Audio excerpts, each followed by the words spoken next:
Hello, everyone. Welcome to another episode of the Benji-Sales live chat. It's so good to be back. It's so good to see everybody. How are you doing today? I am excited to be back. I told you guys that we would get into live streams this week, and I kept my promise. Here we are. I told you we would do it either Thursday or Friday, and we've done it. And I'll tell you what, the good news is that we actually have some pretty big news topics that we can talk about. You know, I don't do two live streams very often in a week. I'll do it occasionally, but I usually don't.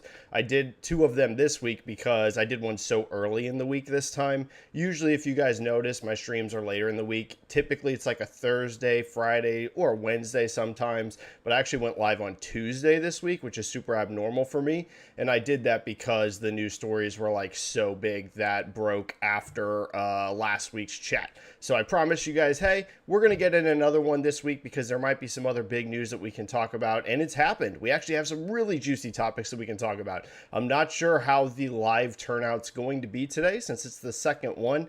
I'm not anticipating a huge turnout, but hey, maybe we will. Who knows? Maybe I'll be surprised. I can already see a ton of questions in chat, so that's good because we're going to have no shortage of topics to talk about. So what are these big things that we can discuss? I've been saying, hey, we got some big stuff to talk about. Obviously, you can see some of it in the thumbnail. There's really two big news stories I'm going to highlight off of the top. And then, of course, we can talk about whatever you want. The first one is that PlayStation 5 is crushing. It is in full-on beast mode right now. So we had already gotten February data for places like Japan, Europe, UK, but it took us forever to get news out of the United States. You know, NPD has been renamed to Circana, I think is how you pronounce it. And it took them forever to get the data out this month, like a really, really, really long time. But it is finally here. And boy, was there some pretty interesting / crazy stuff to see. So first of all, let's discuss hardware.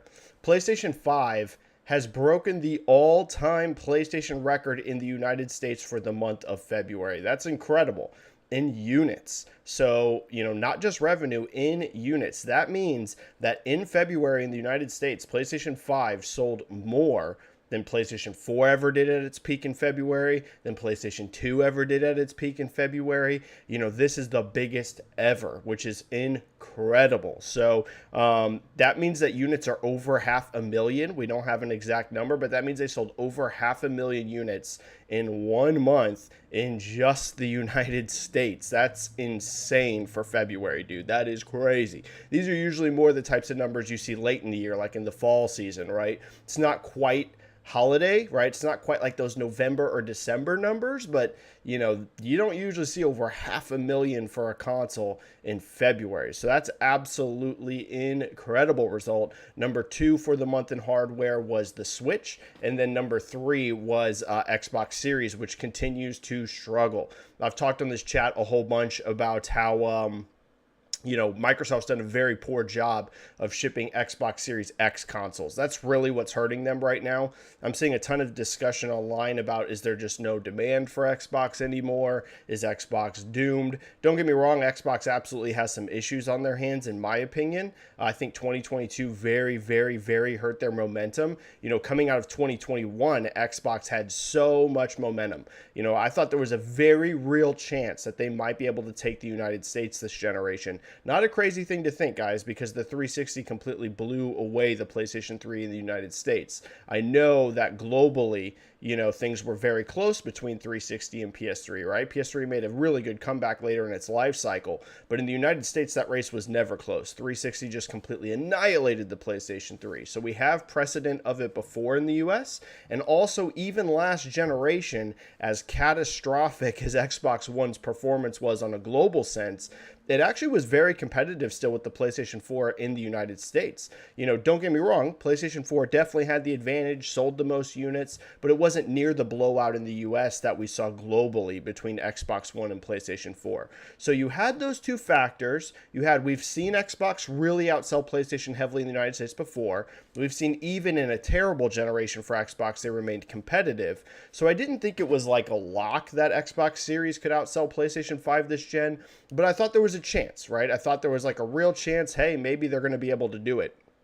That is starting to look more and more unlikely. The gap right now hopefully Xbox can really turn some things around, but the gap right now in monthly sales, not necessarily cumulative, but in monthly sales right now is huge. We're talking, 2-to-1 or more on some of these months right now between PS5 and Xbox Series. Not every month, but it looks like February was like a 2-to-1 advantage for PlayStation 5. That's huge, man. So the biggest issue for Microsoft right now are these Xbox Series X shipments. They're extremely low. They're not producing near enough, and in my opinion, Series S is looking like it's already starting to become saturated in terms of demand. Not for the whole life cycle, right? We're going to still see Series S sell. It's going to be a very important console during the holidays, but I think in terms of like early adopters, right, the people getting in early in the first couple years of a generation, I think Microsoft has mostly hit the people that wanted a Series S. They really need to get X's out the door, and they've got to do it fast. So, pretty interesting results there in terms of hardware. In terms of software, it wasn't a super interesting month, but there are a couple things that stood out. First of all, Hogwarts Legacy was number one. No shocker at all, right? Hogwarts Legacy has been a colossal hit. It sold over 12 million units in 2 weeks. No one expected anything but Hogwarts to be number one. Number two, Call of Duty Modern Warfare 2. Again, no surprise at all. It's Call of Duty, and it's a massive Call of Duty. That typically ranks very highly on charts. Number three, this to me is a nice surprise. This is like, I think, the best nice surprise of the charts. This is the real highlight for me. Dead Space in its second month is still top 3, guys. For a horror game, that is great. We see horror be one of those franchises that tends to be a little bit front-loaded. In terms of like early on, you start to see horror sell again once it gets like discounted and stuff. But, like you don't usually see big horror games like multiple months in a row ranking highly on NPD. That's just not normally a thing. Maybe Resident Evil, but outside of that, not much. Dead Space was number 2 in January, which was already an impressive result because it only had a few days of tracking in January. And then hits number 3 the next month. Still top 3. It looks like Dead Space is definitely a success for EA. I think we can confidently say that. Now, don't expect Dead Space remake numbers to be like, hey, we've sold 10 million copies of Dead Space. Not at all. But if they can even sell a few million, I don't think this is even a game that needs to sell 6, 7, 8 million. If they can sell 3 million-ish units lifetime. I don't know what the budget is, but I feel like that's probably a good range for this. It could be headed in that direction, so very good to see.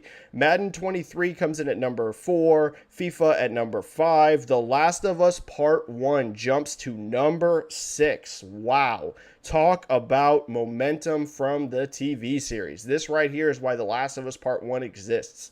Now, I'm not saying that, that was the only reason they made it, but it was very smart to make it because it is boosting sales massively right now because of the show. This is February, so this is whenever the show was airing. Huge boost. Elden Ring at number 7. Wild Hearts comes in at number 8. Not a great result, in my opinion, considering the game was a new release and it's far below a lot of older releases. Like a Dragon Ishin comes in at number 9. That's probably solid. It's not going to be huge numbers, but, I don't think that's the type of game anyone expected to sell a ton. So I'm going to rank that as probably okay.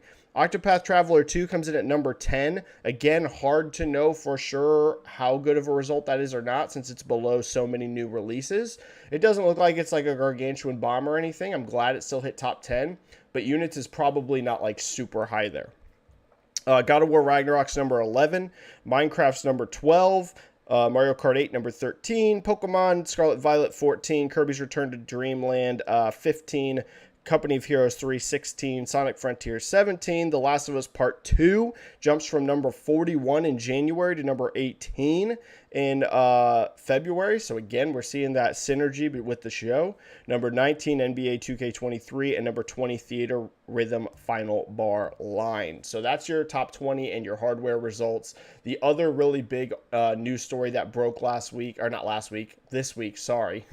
My brain's getting thrown off since we did 2 chats in 1 week. I'm not used to doing this. The other big news story that has broken, IGN was originally the ones to break it. Rebecca Valentine wrote the first article, great journalist over there at IGN, and And IGN first broke the news, and E3's over, guys. It has been officially canceled. Now, after that, E3's come out and made public statements, and it's done. It's completely canceled. We can talk about if that's going to be a permanent thing, if we'll ever see E3 again, why they weren't able to make this comeback, or whatever you guys want to talk about. But it's pretty massive news for the industry because E3 has been such a staple for so long. So we can talk about that if you guys want to as well. All right, guys, that's it for the stuff I'm going to highlight off of the top. Start dropping those questions into chat. We're going to go for about an hour and a half or so today. If this is your first time ever as part of my live chat, the way it works, it's a stream, it's a show, it's 100% driven by you. Your comments, your questions, you just drop them down into chat, and we break down the latest news in the video game industry. There's going to be two ways to do that. First of all, of course, there's the free method. You type a question, whatever you want, pops into chat, and I get to as many free questions as I possibly can. If you want to guarantee that I get to your question, the way to do that is going to be the super chat option. Type a donation, whatever you want. It alerts me and I get to super chats immediately. As always, don't feel pressured or obligated to donate in super chat. It's just a way to help support me in the channel and guarantee that I get to your question. Okay, I think that's it. I think we're good to go. We do have one super chat popping in here off the top. Benji dropping a 10. Thank you so much, Benji. That is very generous of you. You're always donating in chat. I really appreciate it, dude. Hi, Benji. Why Microsoft failed to secure third-party marketing deals? It helped the 360 success, Call of Duty. Last-gen games such as Destiny gave a huge boost to the PS4. This gen, same with Hogwarts Legacy on PlayStation 5. I actually really agree with you on this, Benji. It is a little weird how little marketing deals Xbox has. Clearly, this has to be a choice for Microsoft because, like, you mentioned they had a lot of stuff, actually. Even if you look at last gen, there was Assassin's Creed marketing deals on Xbox One. They had Unity, for example, packaged in at one point with the console. They had the marketing deal on Star Wars Jedi Fallen Order, which seemed to go really well for them with that marketing deal as well. They had a bunch, and they go from, you know, even the 360 through the Xbox One gen having all these marketing deals to very, very little this gen. And you're seeing PlayStation continue to be very aggressive with that, right? We know that they have the marketing deal on Avatar, Frontiers of Pandora, because they've mentioned that multiple times whenever, like, we haven't seen, like, the big reveals yet of that game. But in Sony's, like, earnings presentations and stuff, they've talked before how they have the marketing deal on that game. I'm of the opinion that Avatar game is going to be very big, by the way. They had the marketing deal on Hogwarts Legacy and a ton of stuff. Now, we're seeing Microsoft do a little bit, but if you notice, it looks like it's Blizzard, who they're basically trying to pretend is first party, because they're going to be. But, like, Xbox did have the marketing deal for Overwatch. Marketing did too. They did have the marketing deal for Diablo 4. So I think, and this is just totally a guess, Benji, but I think Microsoft is only wanting to do marketing deals on games that they're signing into Game Pass. If you notice, like, almost all the third-party stuff that's been at their E3 showings and things like that, it's all Game Pass stuff. They're not really marketing, like, just multi-platform games that aren't going to come to Game Pass. So that is my guess. Benji, my guess is that is what Microsoft's strategy is. They're like, hey, if you want us to market your game, if you want us to do all these big presentations and stuff outside of Blizzard, really, you need to come into Game Pass, because that's where our focus is. So, Benji, that's my guess. Now, whether that's a good strategy or not, I think it is a good strategy for the most part, but there's a few games they should grab. Like, I think it is a mistake they didn't grab the marketing deal on Jedi Survivor. Jedi Survivor is going to be huge. If they could really market that heavily on Xbox, maybe get some people to pick up Series X's if they were making them. Whenever that launches next month, really associate it with the brand. You know, if I was at Microsoft, and again, they know way more than me, but if I was them, I would do mostly marketing deals on Game Pass games, but pick just a couple, not many, but just pick a couple of the big multi-platform games per year and do the marketing on that as well. But, you know, we'll have to see. Sony's very aggressive on it still, and it looks like it's doing well for them. Mr. Real Shane has a 2 super chat. Thank you so much, Mr. Real Shane. What's your favorite open world game? Well, this is very hard. I do really like the open world genre. You know, I know some people get burned out by it, but I actually don't. It's like one of my favorite genres. I'm always playing open world games. A couple that stand out to me, I'm of the opinion that Horizon Forbidden West last year was amazing. I absolutely loved that game. I know some people don't, and it feels like it did get a little overshadowed by some stuff, but I thought Horizon Forbidden West was excellent last year. I think Red Dead Redemption 2 is one of the best games ever made, like literally. I don't really have a definitive, you know, you see some people that have like very definitive top 5 lists or top 10 lists. I am not one of those people because I play so many genres. Like I'm that kind of guy that like plays everything, like just about, right? I don't have like, oh, I'm really an RPG player or I'm really a shooter player. I play like everything. So making a top 10 list is super freaking difficult because I like so many things from so many genres. But the one I can say would definitively be in my top 10 would be Red Dead Redemption 2. That would have a place there. So Horizon Forbidden West, I think, was excellent. Red Dead Redemption 2, I have to say Elden Ring. Again, Elden Ring is like Red Dead Redemption 2 for me, where it is definitively in my top 10 games of all time list. What's some others that really stand out? Horizon, Red Dead 2, Elden Ring. Trying to think of a few more. Spider-Man. I love Spider-Man. I'm a huge Marvel fan. I thought Insomniac's Spider-Man game was tremendous. There's a lot. Like I said, I'm a very big fan of the genre. I love open world games. They're one of my favorite genres. So I like a lot of them. But that's a few that, you know, stand out immediately off the top of my head. Oh, and of course, Bethesda RPGs. I have to say that because they're open world. So Skyrim, Fallout, Oblivion, you know, those would be in there as well. Jose with a $1.99 super chat. Thank you so much, Jose. Gaming should go back to CES in Las Vegas. Thoughts? You've seen Sony do a little bit of gaming stuff at CES. For example, that's like where they announced a bunch of the PSVR 2 stuff. I think it's a pretty good place for it. Now, I don't think that you could do like full-on showcases there, like E3 style. There's just so much other tech stuff going on that week. I don't think that CES, and especially because it's so early in the year, by the way, Jose, as well, that also makes it a challenge for these showcases because a lot of times, like some of the biggest stuff that's at these showcases are like holiday launch games, and some of that stuff might really be in flux. If you go as early as like January, for example, you might not know for sure if a game's going to make the holiday season. You want to, but you know, that's still like 10 months away or whatever, so there's good chances of delays. But, Jose, I think it's a good spot to announce some stuff, yeah. But I don't think it would work for, like, full-on E3 sized, you know, here's an hour-and-a-half show. I still think summer's the best spot for that. But, yeah, I think it's a smart place to show some stuff, sure. Like I said, I think it was smart that Sony's done some of the PSVR 2 stuff there. Now we can talk about PSVR 2 if it's selling. I'm sure there's going to be a lot of questions about that in this chat as well, but yeah. Highlander001 with a 5 super chat. Hey Benji, hope you're taking time for yourself. With governments looking at ABK, do you see large acquisitions in the future being harder to do? Actually, yes. So I've seen some people say that they think that since it now looks very likely that Microsoft's going to get Activision Blizzard, that means that it's open season for like giant acquisitions. I actually feel a bit of the opposite. Because they're going to barely scrape this thing through. Look at how much of a headache, how much of a battle it was for them.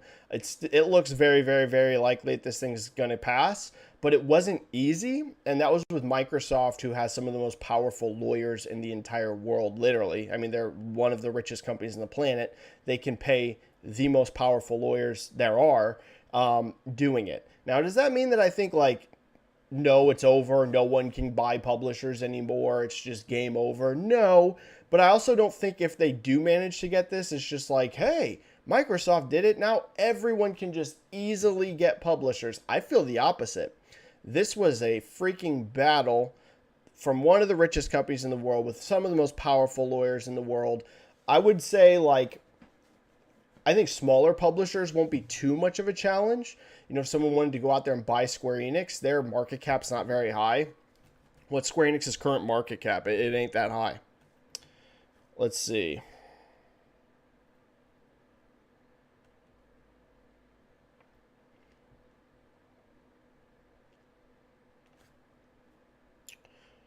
Come on.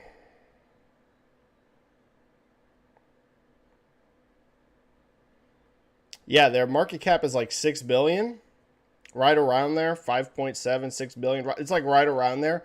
You know, that's not I'm on Yahoo Finance right now. Market cap 5.86 billion. Like, so something like Square Enix, you know, someone like that, I don't think it'll be like a huge issue with governments, but I would say if anyone tries to go after the giga players now, you know, outside of Activision, if someone tried to get EA, if someone tried to get Take-Two, if someone tried to get, you know, them, like the biggest dogs in the industry, I don't know that that would work. I feel like it would be very difficult after this Activision Blizzard thing, because I think that, you know, people will be even more aggressive to try to stop this if someone goes that big.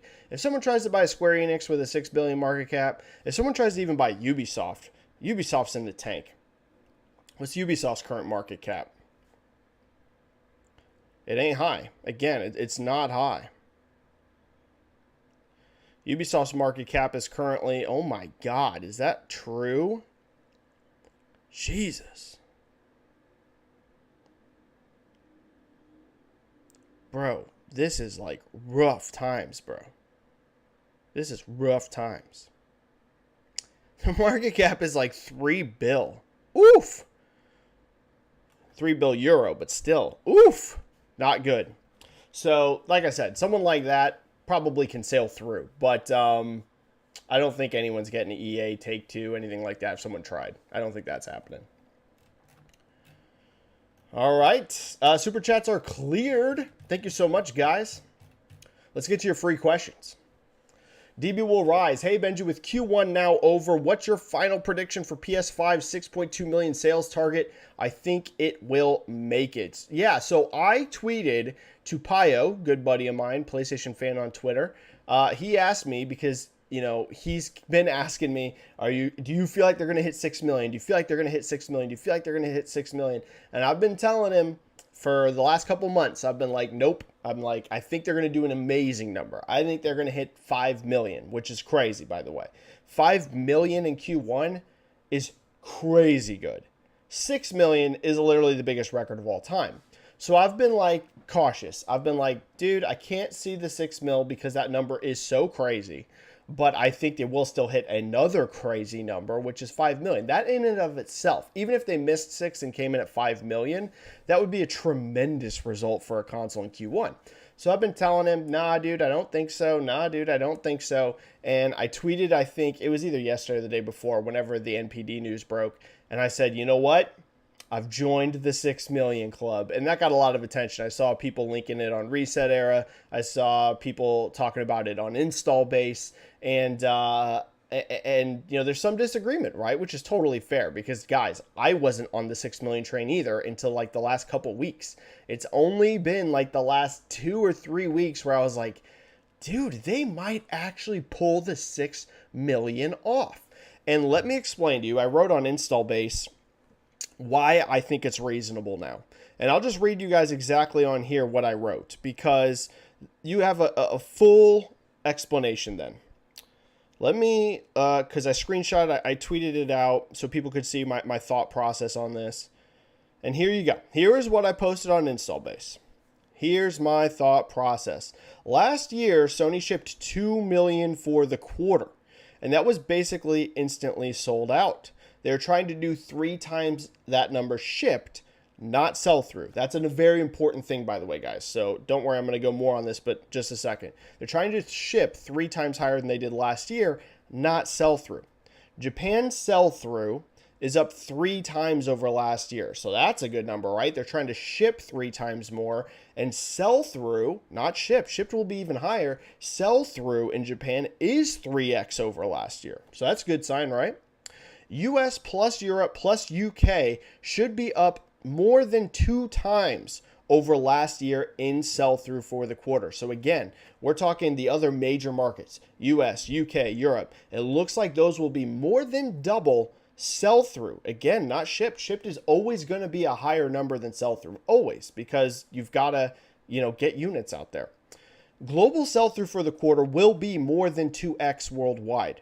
So shipping 3x with units available on shelves, as we are seeing, doesn't seem unrealistic to me anymore. So that was my thought process on it. If their global sell through is going to be more than 2x higher, that could be 2.5x, that could be 2.7x, we don't know.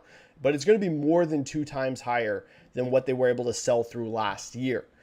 So if they're more than 2x, it ain't crazy to think they can ship 3x, because if you notice, in the US, we're starting to see very plentiful units available on store shelves. I'm even seeing people tweeting in Europe that they're seeing PlayStation 5s on shelves, like actually there to buy, which has been a huge issue for Europe for a long time. So guys, I have joined the 6 million train. I think it's more likely than not now they're actually going to hit it. And again, I wasn't thinking that until just the last couple weeks. But if you look at these sell-through numbers, they're selling more than double, and in some markets, triple what they did in the same quarter last year. So expecting a 3x shipment, it suddenly isn't crazy. It might happen, DB will rise, which is crazy to me. It's crazy, but it's looking like it could actually happen. Let me make sure there was no super chats. I don't think there was. Nope. Timmer 72299. Great to see you here, Timmer. Hi, Benji. I've heard from John Romero that GT Interactive offered to acquire id Software for $100 million back in March 1996. Do you think that would have changed anything for either company back then? It's super interesting. It's another one of those what if questions. Pretty cool that you got John Romero to tell you that. That's a big deal. Would it made a huge difference? It might have been advantageous for id to get a cash influx of $100 million. That's a lot of money. Maybe that could have changed some things, because if you remember, there was a period of time where id Software started to struggle again. We saw a massive comeback with like Doom, the reboot of Doom. And we saw a massive comeback since then, right? Doom Eternal did super well for them. But there was a period of time, prior to the Doom reboot coming out, where it was in a bit of a weird spot. Rage didn't do super well for them. And I know this is back in 1996, right? Which is even way earlier than the games that I'm talking about. But you never know, right? Something like that is one of those what if questions. It could have changed the trajectory of the company. Who knows? I don't know the details, Timmer, but it could have. $100 million, especially in 1996 money, is not a small amount of money. It's interesting to think what could have happened there. Brian the Savior. Here the question. Benji, how has God of War Ragnarok been legging out so far? Do you think it has potential to become the best-selling SIE first-party game of all time, which is probably Spider-Man currently? Yeah, legs have been tremendous. Though I do think, if you notice, was it in March's data? I don't think so. I think it missed in March. Right? Oh, no, it's still... Dude, it's legging great. The answer to your question, Brian the Savior, it's still legging great. It still was number 11 in February NPD's data. And that's with, let's look at how many new releases, just this year games ahead of it. So these are games, obviously, they're usually going to rank higher than something like Ragnarok since it's older. If we're factoring new releases of this year, we got 1, 2, 3, 4, 5. So 5 of the 10 games that are ahead of it are games that have launched as recently as January. So that's great. Brian the Savior, Ragnarok legs continue to be excellent. So, this game came out back in November to still be number 11 in February. Legs are looking great. Great, Brian the Savior. And NPD, by the way, does not factor bundles as software sales. That's one of the arguments you keep seeing for Ragnarok, which is a bit annoying. You keep seeing people say God of War's only hitting high numbers because of bundles. Patently false. It's number 11 in February, and no bundled data is included on that. NPD has always been that way. I know that the UK is different, so people get confused sometimes because they'll say, oh, well, bundles are included in NPD numbers. They're not. They are literally not included on the software charts. Now, NPD themselves will know how much, because they get a SKU split down. They'll know how much of it is Ragnarok bundles versus something else. But in terms of the software placement charts, NPD does not include any bundled software in those charts. Those are standalone units. So don't get me wrong, bundles are absolutely helping, right? That's another thing that would be a lie. If I sat here and told you bundles haven't helped Ragnarok at all. No, it's added millions of units to the total because they've shipped millions of God of War, Ragnarok bundles. But it's also still selling really great standalone by itself. So it's doing tremendous. Do I think it can pass Spider-Man? Yeah, I actually do. I actually really do think Ragnarok can hit number one. We'll have to see what happens with Spider-Man 2. But with the combo of the great legs we're seeing, plus the bundles helping and adding millions of units, there's a very strong chance, Brian the Savior, that Ragnarok hits number one. Yeah, very strong chance. Zinfamous. Hey, Benji, the Last of Us PC port release has not gone well. Yeah, that's an understatement. Who do you think is responsible for releasing it in that state? Naughty Dog, Iron Galaxy, or a mix? There seem to be conflicting reports. Also, since I like asking MMA questions, do you think Dana saying Colby deserves a title shot is as ridiculous as I do, since I feel he ducks top contenders? Prediction for Poirier versus Gaethje 2. I love MMA questions, so I'll get to your video game one first, and then we'll hit your MMA one. Don't worry if you're not here for MMA questions, guys. I get through them quick, but MMA is like one of my favorite things in the world alongside video games. So, in regards to the Last of Us PC port, it is a disaster. There's no other way to phrase it. I love Naughty Dog. Huge fan of their work. I think Naughty Dog makes some of the best games in the entire industry. Huge fan of Neil Druckmann personally. Seems like a really great guy in my opinion. But there's just no way around it. This is a true disaster. It's one of the worst recent PC ports we've seen in quite some time, and PC in general has been having some pretty rough ports lately. Now, who's to blame? It seems it truly is Naughty Dog. Iron Galaxy did assist with this port, but from what they've said, I believe it was the CEO of Iron Galaxy actually said that they were minimally involved. So they helped some, but it seems like this was mostly done in-house at Naughty Dog. Now, I don't have that as first-hand information. I'm basing this on what is out there, but it sounds like the primary people behind this port was Naughty Dog themselves and not Iron Galaxy. This is going to be a huge learning lesson for Naughty Dog. It seems their goal is to primarily have PC development done in-house. In fact, they even tweeted and wrote an article about how they themselves are going to continue to support PC moving forward. So it seems Naughty Dog's all in on, hey, we are developing for PC ourselves. We're not going out to port studios for the most part. And boy, do they have a lot to learn. This isn't a huge shock to me that they have a lot to learn. Well, let me say this. Two things here. Am I shocked that Naughty Dog and Sony allowed this port to ship in the state it is? I am shocked. Naughty Dog is a studio typically known for extreme quality. Whether you like their games or not, you could literally hate The Last of Us Part 2. I know some people do. That game shipped immaculate state. Now, is there some stuff that maybe they patched later on that got better? Sure. But the game, visually incredible, ran great at launch for the most part.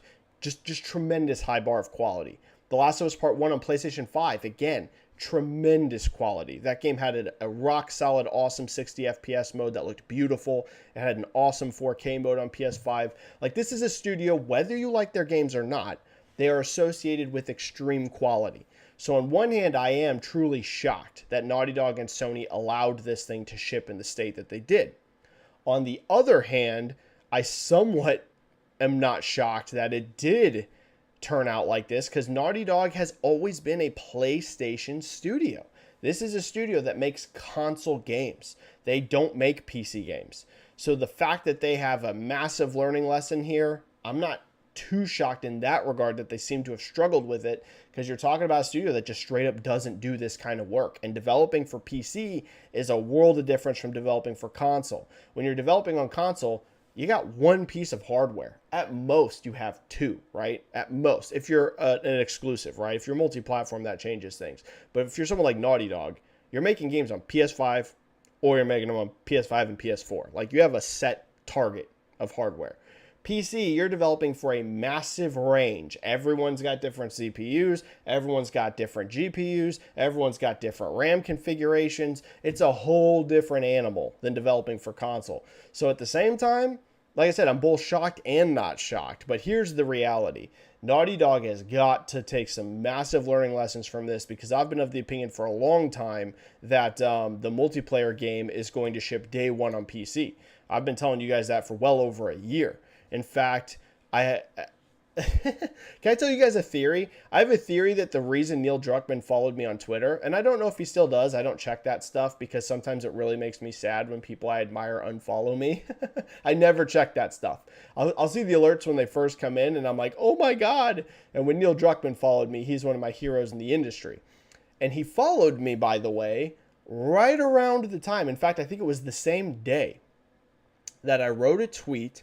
And I said, this was before, by the way, Herman Holst had commented on this. This was like well over a year ago.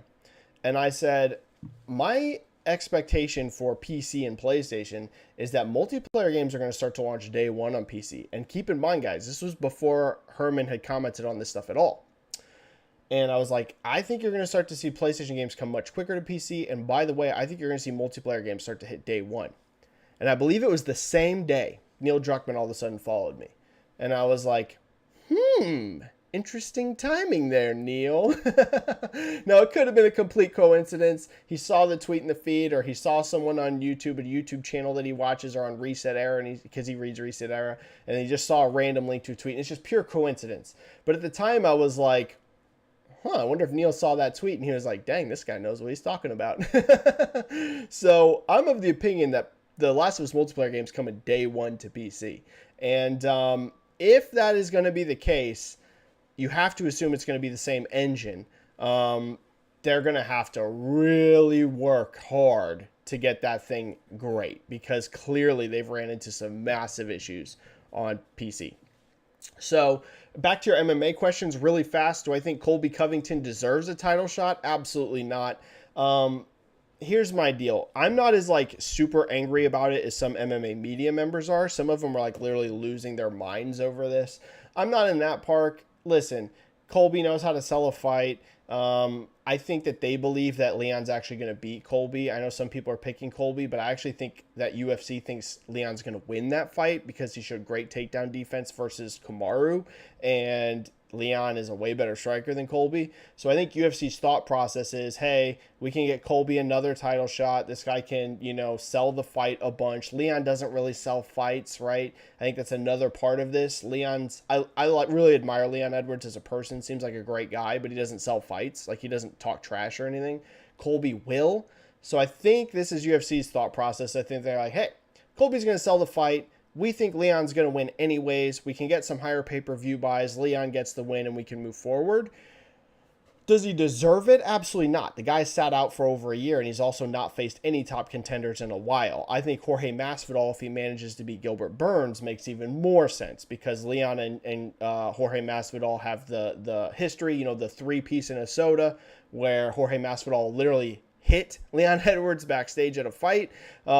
Pretty crazy. Like, not even in a fight. We're talking they were backstage and he punched the guy in the face. They got some stuff there. Masvidal himself also does not deserve a title shot by any means, just like Colby doesn't. But if Masvidal can beat Gilbert Burns is one of the best dudes in the division. If he somehow manages to beat Gilbert, let's say he does it spectacularly by KO, that's an even bigger fight. Are you kidding me? If you do Leon versus Jorge Masvidal for the belt with their history, with Jorge coming off a big KO of a top contender, that's a huge fight. I guarantee you that sells over 1 million pay-per-views. Guaranteed, book it, 1 million pay-per-view buys. Colby ain't going to sell 1 million. Maybe Colby sells 500,000, but I don't think he sells 1 million. So it is weird, but, Dana can be like this sometimes. Prediction for Poirier versus Gaethje 2. I picked Dustin Poirier. It'll be a crazy fight, but I just think Dustin's better. We had some super chats pop in. Let me hit those super chats. Several super chats.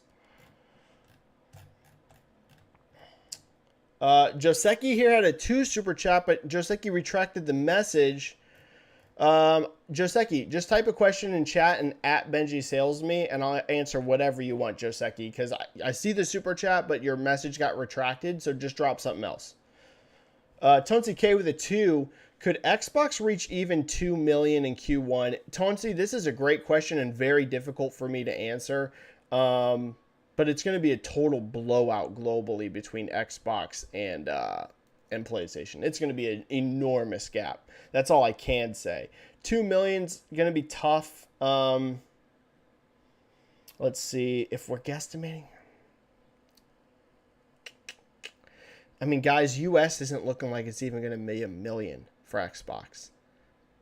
PlayStation 5 in the meantime is going to be well over 1 million in the US alone. And Xbox doesn't even look like they can hit 1 million in the US. We know PlayStation's stronger in other markets than Xbox is.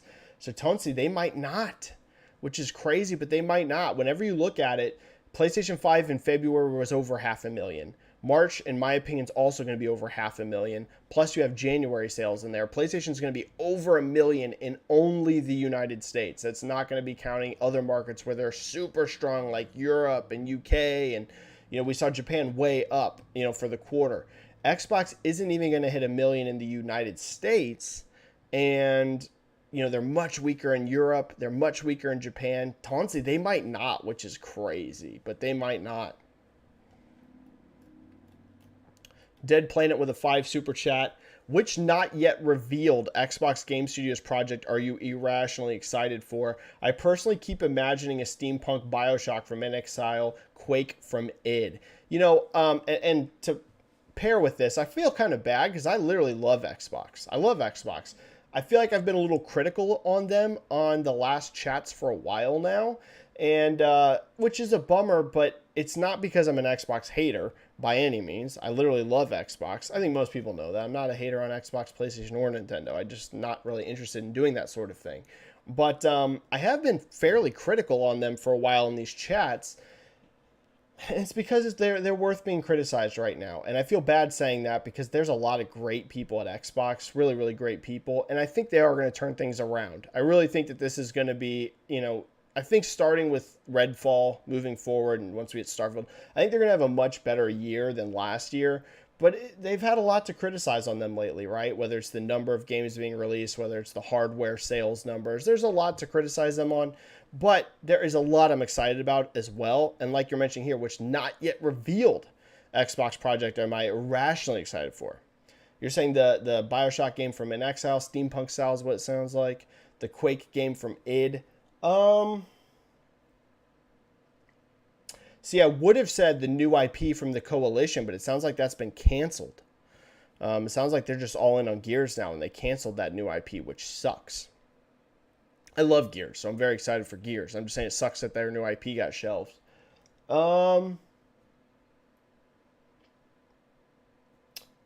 I would say, yeah. I would say those. I would say either Gears 6, because I'm a huge Gears fan. I know some people are kind of over the Gears franchise. I'm not at all. I loved Gears 5. I think that game's awesome. I think the Coalition will make a face-melting Gears 6. Gears 5 was one of the best-looking games last gen. It was on any platform. I'm not saying it was number one, but there's no doubt it was one of the best-looking games last generation. I'm sure Gears 6 is going to look face-melting. So Gear 6 would be on there, and I agree with you, the In Exile RPG. I'm very excited to see what that is too. So those are probably my two that I'm most excited that haven't been announced at all yet. Gear 6 and In Exile's RPG that's not Wasteland, that other RPG. There's other stuff I'm super excited for, like Fable and stuff, but you're saying stuff that hasn't even been announced. Those would be the ones. Highlander001 with a 5 super chat. Thank you so much, Highlander.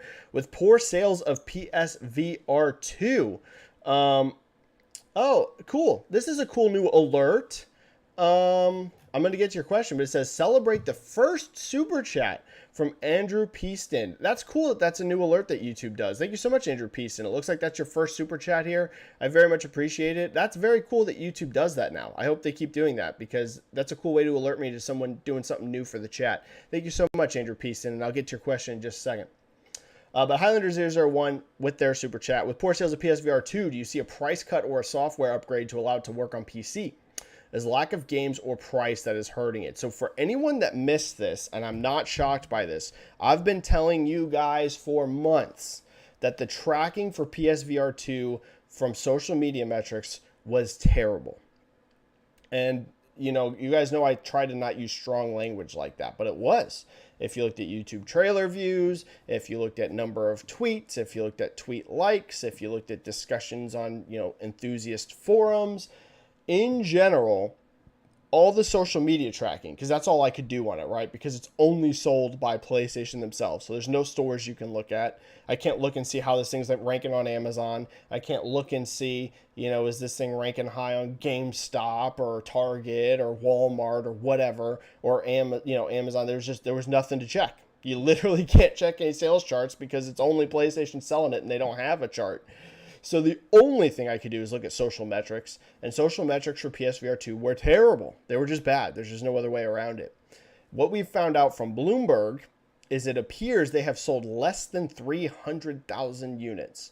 Now, there's some discussion, hey, no one should expect VR numbers to be huge in general. VR's never been able to break out, really outside of Quest. Quest 2 is like the only thing we've really seen perform pretty well. Other than that, it's very, very niche. And so there's that argument. You could say, hey, you shouldn't expect a whole lot. But guys, under 300,000 for launch, I don't see any reason to think this thing's going to have any legs right now because the software is way worse than I expected it to be in terms of output. A long time ago, let's say 6 months or more ago, maybe even a year ago, people were asking me, how's PSVR going to do long term? And I said back then, I haven't said this recently, but back then I've said, I don't think it's going to have like crazy launch sales, but I think it's probably going to maybe have pretty good legs. And the main reason I thought that is I thought Sony would be way stronger with software support than they were on PSVR 1. And that hasn't panned out at all. There's barely anything coming out for this thing that is like a big new game. I know that there is a decent total number of games, but they're almost all Quest ports, or they're ports of PSVR 1 games. There's very little big new software being made for it. I'm not saying that there's, or at least that we know of. I'm not saying there's zero, but there's not much. I thought there would be like a way stronger push from Sony, and that just flat out hasn't happened. There's no evidence that that's happening. I hope I'm wrong and all of a sudden we see a bunch of stuff announced, but as of now it looks not great. And the price is extremely high. That price is a killer, dude. So what do they have to do to turn it around? Listen, I don't know that it can ever become huge, but there's 3 things they have to do if they want it to have any kind of success. First of all, they got to let other retailers sell it. I am telling you right now, your casual gamer has no idea PSVR 2 is out. I'm telling you that not as a theory, I'm telling you as a fact. They do not even know PSVR 2 exists. Why do I know that? They can't see it anywhere. The only way you would know PSVR 2 is a released item is if you follow PlayStation's social channels, which again, your average casual gamer is not doing that. How do I know that your average casual gamer is not doing that? Let's see, guys. Here's how I literally know that that's not the case. How many YouTube subscribers do you believe that the official PlayStation YouTube has? 14 million. They've sold over 100 million PS4s. So that's an enormous gap. We're talking like 10% of PlayStation 4 sales, total number, you could say is their YouTube subscribers. And all 14 million of those YouTube accounts, by the way, aren't even going to be active accounts. So unless you are following their social channels and you are like engaged with their storefront, you don't even know the thing's out. And again, your hardcore gamers absolutely do. I'm talking about the casual people, the people that buy a few games a year. They really don't buy a ton. They can't see it on Amazon. They can't see the game. They can't see it on a GameStop shelf. They can't see it on a Target shelf. They can't see it on a Walmart shelf. The thing ain't sold anywhere. So they got to get into retailers' hands. They've got to release more games, and they have to cut price. This is an extremely steep hill to climb. So I don't know if they'll be able to turn around Highlander, but those 3 things have to happen, or else it ain't going to turn around. They got to get it to retailers. They got to cut that price, in my opinion, and they got to get more games out for it. So we'll see, but it's a steep hill to climb. Andrew Peason with a $9.99 super chat. Thank you so much, Andrew Peaston. No question from me. I watch every stream, so was due to donate. Keep doing what you do. Andrew Peaston, that is incredibly kind of you, man. That's the way a lot of people are. I talk about it all the time that, the total viewership of the chat is usually, it's usually more than double. People that come even after the stream is live. I don't get high views on my stuff, but like, Usually whenever I'll exit the stream, like right after the stream, the total view count's like 200 to 300 because, you know, we don't actually, I've never hit 200 to 300 concurrent users in chat. But, you know, not everyone's live the whole time, right? They'll watch 15 minutes and they'll dip out, whatever. Usually that total number comes somewhere with like 200 to 300. And then my total views is usually like 800 to 1,000. So, you know, we don't have that many people asking questions in chat. So Andrew Peaston, you are far from the only one. Most people just kind of lurk the stream. They just kind of watch it and they don't ask questions. But Andrew, I super appreciate that you watch every stream. I love doing these streams. They're like my favorite thing I do. I actually think I enjoy this more than Twitter because it's interactive. But thank you so much for that donation. It's very kind. Hey, let's run the first poll. I just realized I haven't ran any polls. And you guys know I'm starting to really like these polls. So let's hit the first one. And this will be a really interesting one. I'm going to ask you guys, do you think Sony's going to hit that 6 million number? Do you think Sony hits their 6.2 million record forecast? I'm so interested to see what you guys think. And it's just a simple yes or no. There's no in between because it's just a yes or no. You think they're going to hit it? So here we go, guys. Poll number 1, drop it in chat. Do you think Sony hits their 6.2 million record forecast? So interested to see what you guys think. All right, we got okay, Joseki's saying, I don't know why the super chat got retracted. So here was Joseki's question. I asked about your thoughts on 2 of the series producers of Dragon Quest leaving Square Enix in the past 2 months. Dragon Quest is one of Square Enix's biggest IPs. Technically, they don't own it, but still. I don't know why the SC got retracted. Okay. Yeah, Joseki, this is fascinating. So for anyone that's missed it, there's been some high-level departures from the Dragon Quest team at Square Enix, and this is a shocker because like Joseki says, you know, I know Dragon Quest traditionally hasn't been that big in the West. It's really been massive in Japan for a long time. But in the West, it hasn't really caught on until fairly recently. That's not to say that there was no sales in the West, but it's really kind of recently. Like Dragon Quest 11 did pretty darn good for the franchise, and now it's starting to catch on more in the West. But they've had some high-level departures from this team. And Joseki, I'm kind of not too shocked because if you guys remember on this chat, I said, like, it's been a little while now, maybe a couple months back, I was saying how weird it is that we have heard, like, nothing on Dragon Quest 12.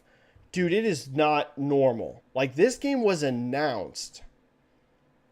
When was Dragon Quest 12 announced? I'm not surprised it's not out. I'm surprised we've heard nothing about this game.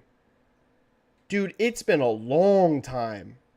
Dragon Quest 12 was announced in May of 2021, guys. It is almost 2 full years with 0, and I am emphasizing 0 update. Not a screenshot, not a trailer, not a tease. 2 years with nothing. Again, I'm not shocked that the game's not out. You know, we see games get announced and take years to come out. There's been nothing about this game. That is a little alarming. You don't usually announce a game in a big public way like they did, right? It wasn't even one of those things where it was like, just like a press release like we see sometimes. Like, for example, like EA did with the Iron Man game. They like came out here and did like a full-on like logo reveal, and they like did the full sit down and talked about how it was going to change the Dragon Quest franchise. Like, it was a pretty big reveal. And then they go radio silent for 2 years, and then you see some high-level departures. Clearly, this game, I think, is having some development problems. We know that the plan for Dragon Quest 12 is to radically revolutionize the franchise. They've been, like, aggressive with the wording. They're like, this is going to completely change the franchise. And I think they must have ran into some issues, Joseki. Those two things combined.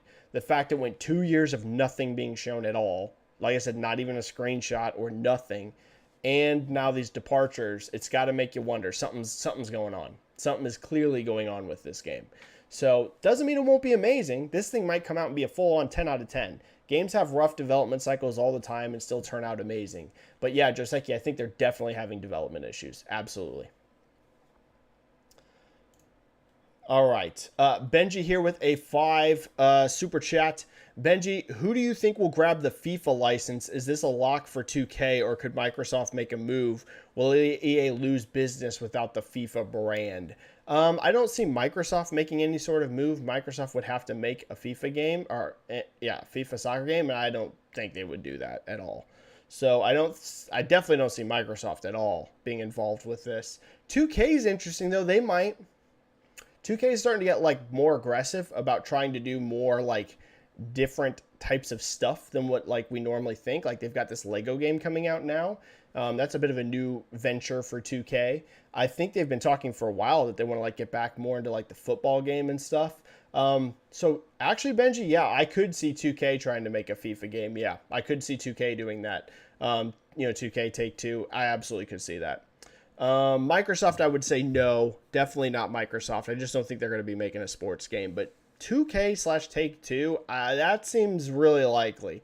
As long as FIFA still wants a game being made, which I'm sure they do, that would be the front runner, yeah. Now, will EA lose business without the FIFA brand? My guess, what I suspect is yes on the first year, because people just won't realize that, like, hey, this soccer game is still the same game, because it's going to be essentially the same game, just without the FIFA brand. I doubt there's going to be that much difference, like in terms of gameplay and stuff like that. It'll just have a different name. I think my guess, Benji, the very first year that happens, there will be a somewhat hit, but they'll quickly get that back, because I don't think the name FIFA really matters. I know it does, but I don't think it will in the long scheme of things once people realize that the EA soccer game, whatever they call it, is essentially the same game that they always bought. It just has a new name now. So yeah, that's what I think. I think that first year, sure, but after that, it goes back to just pretty much normal, as your casual gamers like, oh, okay, this is the same soccer game I always play. Dead Planet with a 5. Hearing Xbox sales is frustrating. Knowing all they have in the works, is it still early, or will this be the gen that Xbox took too long to blossom? Fascinating question. So Dead Planet, my opinion on Xbox is that they are still going to have a great gen. I still expect it to greatly outsell Xbox One lifetime. But I do think, guys, I think they really did hurt themselves in the last 12 months. Like, I think that will have a noteworthy impact on the generation. I really think they hurt themselves, dude. Bad in terms of like releasing so few games for so long, and then also that hardware collapse that we've seen lately. Guys, this isn't an exaggeration. In the US right now, it's selling Xbox One levels, and you guys know that ain't good. Like the last few months, it's down to like Xbox One territory, pretty close. So that's not good. They had so much momentum coming out of 2021. It's wild how this happened. Dead Planet, for Xbox fans, I wouldn't panic that like the gen's over now and all of a sudden Xbox is going to just start to perform like Xbox One again for the total cycle or anything like that. I'm not that aggressive about it. I think they did lose momentum. I think it did hurt their image and even their hardware sales. But they have so much in the tank. They've got Starfield coming. They have a ton of games announced. They've got Fable. They've got Perfect Dark. They've got The Outer Worlds. I mean, they have so many games coming. I can't see it just like all of a sudden Xbox collapses long term. No. Dead Planet, I still think they'll have a better cycle than they did last time. I still see Xbox having a ton of success overall this generation. But I do also think they did hurt themselves pretty bad over the last 12 months in terms of image and hardware sales. Yeah, I do think so. But Xbox fans, don't panic. Things aren't doomed. Anthony Oakley here with a $9.99 super chat. Thank you so much, Anthony. Do you think Factions 2 will have beta/alpha possibly by the end of 2023? With this being multiplayer only, they'll have to make sure the game is stable at launch, especially with the servers. If I was them, I would absolutely do a beta for this game. And I would make sure that you have a beta on PC as well. They totally should. Now, whether they'll do that or not, I don't know. Sony doesn't have much of a history of that. You know, they don't really do betas often that I can remember. I'm not saying they've never done it, but it's not common for them. Particularly, you could say, because they don't make many multiplayer games. I want to say, did Uncharted 4 multiplayer have a beta? I kind of think it might have. Am I crazy, guys? I think I'm right. Didn't Uncharted 4 have a beta? Let me know in chat. But I kind of think they did. They absolutely should, though. I will say that, Anthony, totally. And they especially should because, A, this is the first ever fully multiplayer-only game from Naughty Dog. So, again, you've never had them make this kind of game before. I know they've done multiplayer. Uncharted 4 had multiplayer. The Last of Us had multiplayer. But they've never done a full-scale game that's multiplayer only. So, A, you have that, which means they need to test some stuff out because you got to think this is way more ambitious than any multiplayer they've ever done. And B, after seeing how The Last of Us Part 1 performs on PC, you want to make sure to get that thing in PC players' hands so they can see what issues there are so they can work them out before launch. So, Anthony, I would say 1,000,000%. Sony and Naughty Dog right now should be all in. Guys, we gotta do a beta. Not like maybe, we have to do a beta.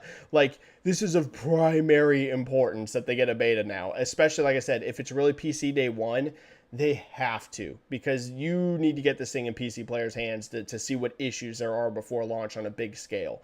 So that's what I'd say, Anthony. Yeah, 1,000,000% they should. It's a huge mistake if they don't. Yeah, Red Dead Series said there did. Yep.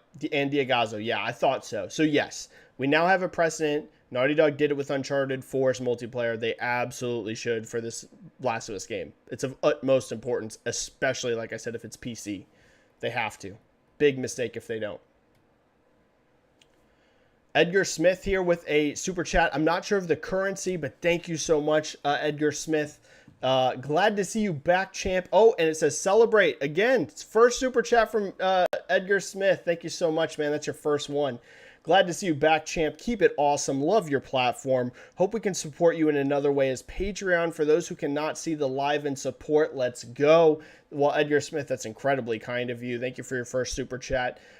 People ask me about Patreons all the time. I get asked about Patreon literally every week.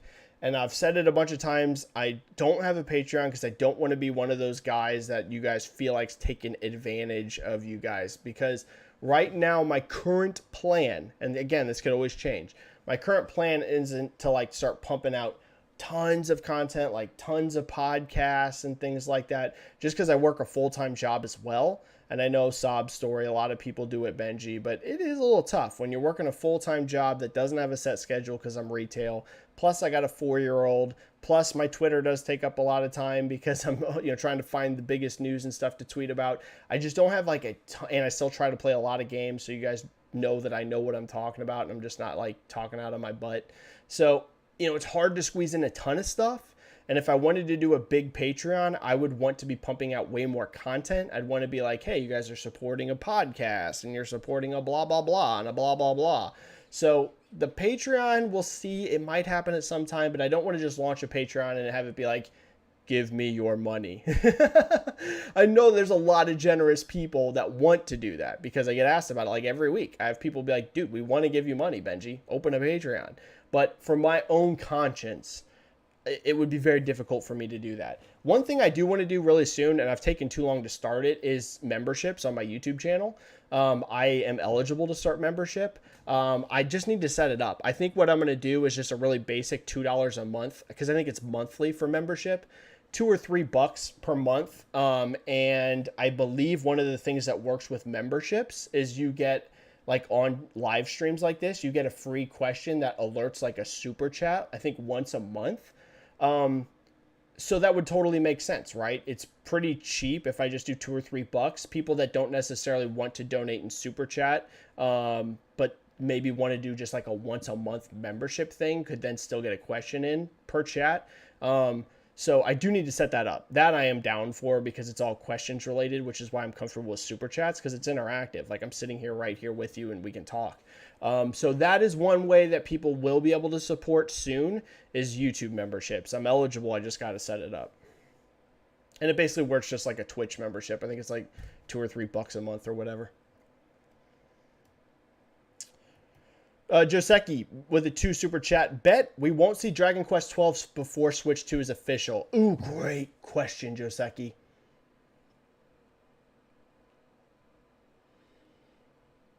You could be right.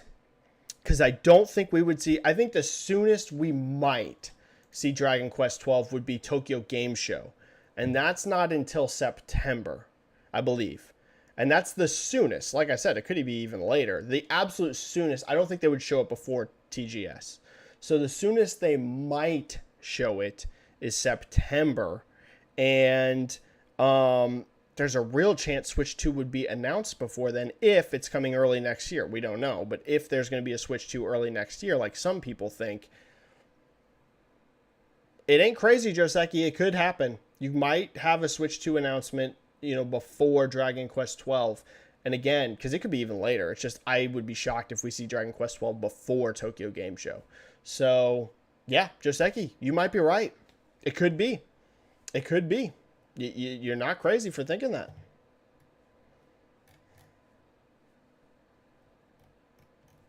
All right, super chats are cleared. That was a ton of super chats, guys. Thanks. I wasn't expecting this since it's the second chat of the week. That very generous of you guys. All right, Exiza. We're gonna go for about 30 more minutes. Hi, Benji. Why do companies not learn from broken, unfinished games like No Man's Sky, Assassin's Creed Unity, Marvel's Avengers, Fallout 76, Mass Effect Andromeda, Anthem, Grand Theft Auto Trilogy, Battlefield, Saints Row, and more? Yeah, I mean, it makes sense, like what we're seeing with The Last of Us, right? Exiza, I hate to say it, but I think the reason that most of these things happen is from not the developers, but from the business makers. Because here's the reality. Outside of maybe like a PC port like this, like I actually don't know that Naughty Dog realized how broken this PC port was. And that might sound shocking. You might be like, how could they not know?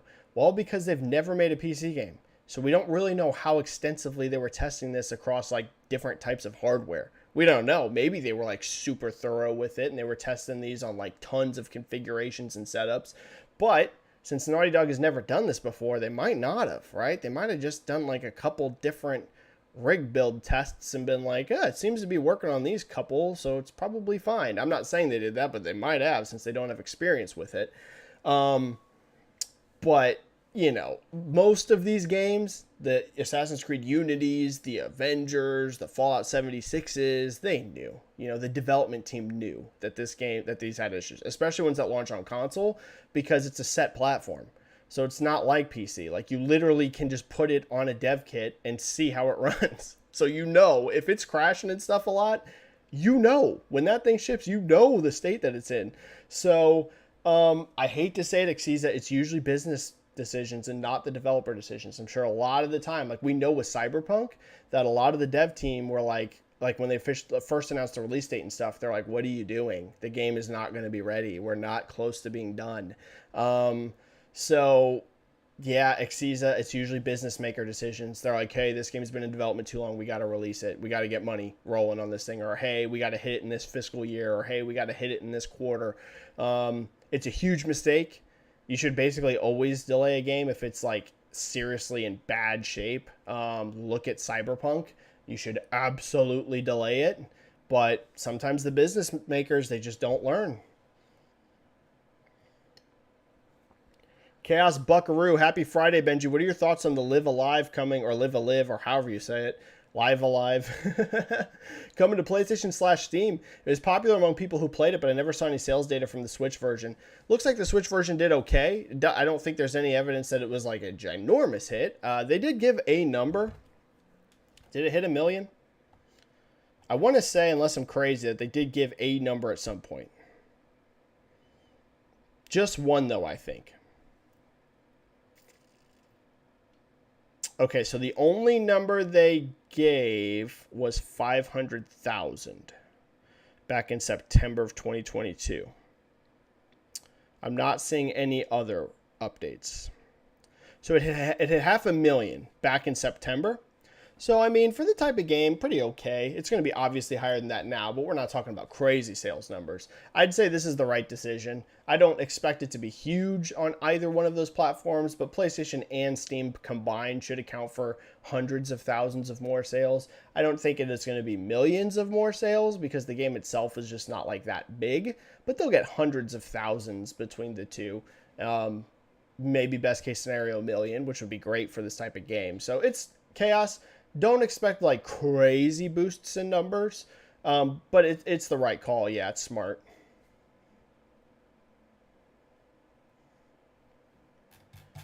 I want to say there was a super chat that dropped. Highlander with a 5 super chat. Thank you. I think that's like your third one, dude. What do you think the value of Game Pass with the added Bethesda games and ABK games that will be added outside of contracts? Do we see WoW on console? WoW on console is a fascinating question. I've been on record saying a bunch that I think Blizzard's actually going to result in more new subscribers to Game Pass than Call of Duty. That sounds like a shocker to a lot of people because Call of Duty itself is so big. And I'm sure the initial impression you have whenever I say that is, Benji, you're definitely wrong. There's no way. Call of Duty's too big. The main reason I think Blizzard's actually going to have more of an impact on subscribers specifically. I'm not saying that, the Blizzard games are going to sell more than Call of Duty or even generate more raw revenue than Call of Duty. That's not what I'm saying. I'm saying purely Game Pass subs. I actually think it's going to do more. And there's 2 reasons why I think that. I keep saying it, I don't think that Call of Duty on Game Pass is going to pull that many people away from just buying the game on PlayStation. I stand by that, and I still stick with it. Is there going to be some people that do that? Sure. I'm sure there's going to be maybe even a couple million that do that. But I don't think, and again, I'll keep saying it, I don't think all of a sudden you see Call of Duty sales numbers on PlayStation just drop by like 50% now. I'm highly skeptical of that. Not everyone is going to own an Xbox. A ton of people are just going to own PlayStations. And a ton of those PlayStation people aren't going to be playing Call of Duty on PC either. Like, they're going to be playing it on PlayStation. Millions and millions of people are still going to buy it on PlayStation. So, again, does it pull some people from PlayStation to now subscribing on Game Pass and playing it there? Sure, but not a massive amount. And I think that Blizzard specifically is going to have a massive impact on PC Game Pass growth. And we know from Phil Spencer's comments that PC Game Pass is actually growing faster than console Game Pass. And Call of Duty's big on PC, but it's not as big as the biggest Blizzard juggernauts, okay? Call of Duty is it's becoming bigger and bigger on PC with like Modern Warfare 2 and Warzone, but it still ain't hitting the types of numbers that like probably even Overwatch does on PC worldwide. Might surprise you, but like Overwatch is huge in China, which I know they're having issues there right now, but a lot of people from China play it. It's huge in South Korea and all over the world. There's a lot of people in Europe that play Overwatch on PC and America that play it on PC. So Overwatch is super huge around the world. If they have some sort of very strong integration between Game Pass and Overwatch, that's good. If they have some sort of strong integration with WoW, I just think that Blizzard's actually the bigger deal. And I think Microsoft dodged a bullet actually on this by getting the everyone to focus on Call of Duty. You saw nothing out of these people that are investigating this deal being like, yeah, how big is Blizzard going to be for Game Pass? They like didn't talk about it at all. It was obsessive over Call of Duty. And I was like, you're showing your lack of knowledge about the industry because you are completely missing what Blizzard's going to do for Game Pass. Like, you're totally missing it. If they somehow have very heavy integration with Overwatch, with World of Warcraft, with Diablo, with etc. on PC Game Pass, that's going to cause explosive growth on PC Game Pass subs. And they're just like obsessed with Call of Duty. I'm like, dude, you guys are missing so much here by focusing on that, which is a good thing for Microsoft. Because if they would have been obsessed with Blizzard as well as Call of Duty, it might have made things even more of a challenge. Them being like, look at how much Call of Duty is going to impact your business. Look at how much Blizzard is going to impact your business. And they somehow got them to not focus on that at all, which is genius. So it's going to be hugely important. Do we see WoW on console? I don't know. I just don't know if that's ever going to happen. I think it would be amazing if they did, but it's been so long and they still haven't done it. And I know that you can play WoW pretty well with controllers nowadays, but I don't know. We'll see, though. It'd be smart. It'd be very smart. If I was Microsoft and I owned Blizzard and you thought you could get WoW onto the Xbox Series consoles fairly easily, I would do it. But we'll see. All right, Super Chats are cleared. All right, we're going to end the first poll. The first poll, because we're going to go for 15 more minutes and then I got to leave. The first poll, I asked if you guys thought that Sony would hit their 6.2 million record forecast. A lot of you guys are on the same boat with me now. 74% of you vote yes. Only 26% of you vote no. I think those US numbers really got a lot of people on board being like, yeah, it's probably going to happen now. So yeah, most of you guys are with me. The 26% of you voting no, I don't think you're crazy. I still think there's a real chance they might miss 6 million. I think over 5 million is now locked. I cannot see it coming under 5 million. I just can't. I cannot see under 5 million, which is, again, an amazing result. But, 6 is pretty crazy. So the 26% of you voting no, I don't think you're too off base for thinking that, but most of you guys are with me now. 74%, pretty overwhelming, think that they will pull it off, which is crazy. Okay, so for poll number 2, really quick, for the last 15 minutes, I'm going to ask, are you sad E3's gone? Are you sad? Are you sad that it's done? Yes, you're sad? No, you don't care? And just like we'll say take it or leave it. And for no, we'll put, to make them more differentiated, never cared about E3. Which would be surprising to me, but maybe you don't. So that way there's more of a gap. Take it or leave it. It's just like, yeah, medium, whatever. If it was here, great. If not, no. No, you're just like, screw E3. I hate E3. You're like Jeff Keighley. And I know that sounds no shots at Jeff. I love Jeff. And I know that Jeff used to care about E3, but he is dancing on the grave of E3. So it's kind of funny. And so there we go, guys. Are you sad E3's gone?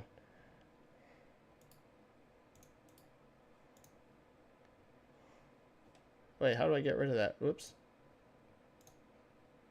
There we go.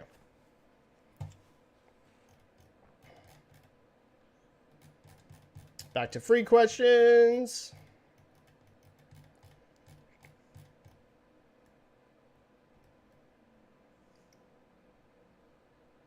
Duquesta. Yo, Benji, it seems to me that Microsoft is so preoccupied with the ABK deal that they forgot they have a console to sell. I kind of agree with you. What are your thoughts on Microsoft's lack of effort in trying to grow their install base? I think they made a huge mistake. Jez Corden is reporting that, I believe it was Jez, that they focused on like growing their cloud infrastructure because, that takes literally Series X hardware because that's what they're running on the cloud right now. And so they made the decision to focus on growing their cloud infrastructure over sending more Series X's to retail. And my personal opinion, and again, you guys always need to take this with a grain of salt. I'm just some dude sitting in a random room who's a retail worker telling you guys this. So, the high ups at Microsoft, Satya Nadella, Phil Spencer, they're like way more knowledgeable than me. These guys get paid the big bucks and they make the big decisions. And I'm some random Jay Baroni. So, take this with a grain of salt. But my opinion, big mistake. I would have advised against that. If they, and again, maybe they have some crazy data that I don't see. Maybe they think that cloud is about to go nuclearly huge for them with Starfield and stuff. I'm kind of doubtful, but maybe they feel that way. I think it was a huge mistake. I think they really messed up. I think that was, if that is true, if it was like, hey, we have to make a choice, send more Series X to retail or increase our cloud infrastructure, I would have, if they were asking me my opinion, and haters will be like, Benji, no one cares about your opinion. And my response would be, Phil Spencer follows me. I'm not telling you he thinks I'm the smartest guy in the world, but he cares about my opinion. He follows me on Twitter. So does Aaron Greenberg. They care about my opinion. They might think I'm an idiot, but they still care about my opinion or they wouldn't be following me. And my advice, again, they probably know way better than me. They could probably show me data and be like, Benji, look, this is why we made this decision. And I'd be like, oh, yeah, you guys made the right call. But as an outsider looking at it, I'm like, yeah, that was not the right choice. I would not have done that. I would have focused on getting your console install base and then grow cloud later. But again, they might have some data that would make me completely change my mind. But if that is true, if that was the decision that was made, I think it was a mistake personally. Hamishly Ford saying hello. What is up, Hamish? Exiza, Benji, CD Projekt Red announced more info for their Cyberpunk expansion in June. My guess is it will release in September. That's probably a good guess. Would September be too much with Starfield, Spider-Man, and Cyberpunk? Yeah, if I was them, I would try and not get it out in September. I would do either August or October if I was them. if we really get Starfield and Spidey in September, like let's say that really happens, like it appears, I don't know if August is too early, but let's say like there's just no way you can get it out in August, then I would go October, because October I'm sure is going to be packed. It's always a big month, but I don't think it's as rough as Starfield and Spidey in the same month, if that's September. No matter what launches in October, I think you're under less competition than that. I mean, if that really happens in September, that's going to be one of the craziest months we've ever seen in the industry. Two titans on both these consoles going head to head. I would avoid that if I was them. I would go August or October. So we'll see, though. Gamefire, hey Benji, do you think that the Last of Us PC port will hurt them in the future games on PC? I think people are going to be way more cautious now with Naughty Dog games on PC. And again, that's why I think a beta is so important for this multiplayer game. They have, and again, I love Naughty Dog, but they have really damaged their perception with the PC community. PC community is not going to just fully trust them. And guys, this was tracking. It probably would have been a huge hit for them if this port was quality. Because listen to this. This is with this game being in absolutely abysmal shape. It did almost 40,000 concurrent players on PC. And considering the disastrous state that it launched in, that would have been way higher, right? If, let's say, word of mouth was through the roof, let's say people loved it, it would have been way higher. So the fact that they hit nearly, last I checked, I think it was like 36K. So close to 40. Yeah, this game hit 36.5 basically thousand concurrent players, and that's with it being an absolute disaster. If this thing would have been like raved about, it probably would have done 50,000 plus concurrent players, which for a late port, solid business, right? 50,000 concurrent, that's just concurrent players for a single player game. And this was a disaster. So yeah, Gamefire, they've absolutely hurt their reputation with PC players. They're not going to just blindly trust them ever again unless they like prove themselves moving forward. They're going to have to win that back. And again, that's another reason why, like I said, if this multiplayer game's day one on PC, they have to do a beta. They have to. That way, let's say the beta is in pretty good shape. Let's say people play it on PC, and even in a beta phase, let's say it's not perfect, but it's like, oh yeah, it runs pretty well on most rigs. That will definitely help them. But they've got to really earn that reputation back. It hasn't hurt their reputation at all on console, because like I said, Last of Us Part 1 was tremendous on PS5. But they've hurt their reputation on PC. There's no way around it. Blazing Flame, Benji, so E3 got canceled. Thoughts on it? Do you think E3 is dead forever, or could it come back next year even as a digital-only event? I personally think E3 will never return.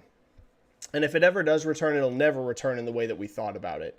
Maybe E3 becomes a way to showcase indie and AA level games. I could see something like that, right? Like Focus Entertainment style, like sized games in terms of like AA budget, or some Embracer sized games and indies. I could see something like that. But the days of it being this big thing for AAA, I think it's over. If it was ever going to come back, this would have been the year, because COVID, I know COVID's still like kind of going around and stuff, but like in terms of being like a true pandemic that's affecting our lives in a massive way, that is over. Now, again, I'm not underplaying COVID. I know that there's still some people getting really sick and stuff from it, but I'm saying in terms of like the massive global life-changing impact for like most of the world that it was, that's essentially over with. So like this would have been the year that it would have come back. And the fact they couldn't pull it together this year, it's done. It's done. E3's over. It'll never be the E3 as we used to know it.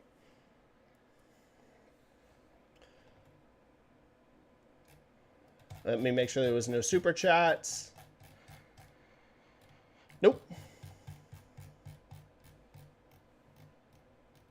Thanks for a great turnout today. Thanks for tons of questions today. I didn't know how it was going to go since it was the second one. Turned out great. So we might try and start to do more of these, guys. Maybe I'll start to shoot for 2 chats a week, Maybe not if it's like a super dead week, but if we get a decent amount of news, maybe I'll try and shoot for like a Tuesday and Friday, if I can make that work.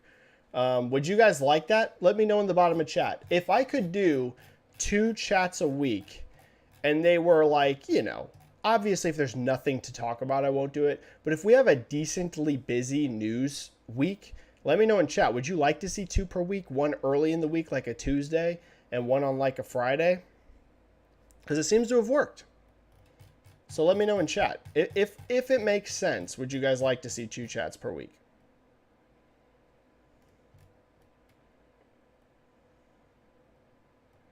Because that also lets me hit more questions. Because I know per stream I miss so many questions. So that also gives people double the chances to get their stuff asked.